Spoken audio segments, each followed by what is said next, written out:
Is Keir Starmer shaking hands at the G7 while getting stabbed in the back at home? As these summits go, he's certainly having an easier time in Evian than he's having on home turf, and he'll be quite pleased about that. G7 leaders came to this summit with a deal between Trump and Iran. And the UK and France, with other allies, have drawn up plans to help keep the Strait of Hormuz open together, securing shipping channels and helping to demine the area. So far, no one, and by that I actually mean President Trump, has said anything critical about the row back home over the UK's defence funding.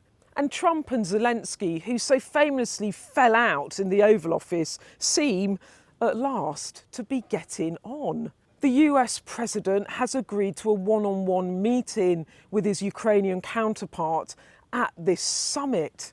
And Zelensky's spoken of unanimity amongst G7 leaders on support for Ukraine and said the US promised to help Ukraine with more air defence missiles. That's a big deal. So the mood music here is shifting and more upbeat.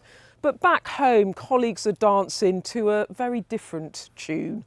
Former Health Secretary Wes Streeting said the Prime Minister should reflect on his own position and set out a timetable, while the former Defence Secretary John Healey gave a stinging speech in the House of Commons, saying his decision to resign last week was about country, not career. And he made a pointed dig at the Prime Minister's refusal to commit more on defence spending, saying our adversaries don't follow timetables set by the Treasury. That must have hurt. But when we asked Keir Starmer about his former colleagues, he was, as ever, stoic. I intend not to walk away from this, but to carry on with what I was elected to do, which is to serve this country and bring about the change that people desperately need in their lives. Very many times on my political journey, people have said to me, it's not possible, wrong every time. Now, the Prime Minister, who loves football, says he's daring to dream when it comes to England winning the World Cup. But as it stands, the England squad might have a better chance than the Prime Minister of getting through the next couple of weeks.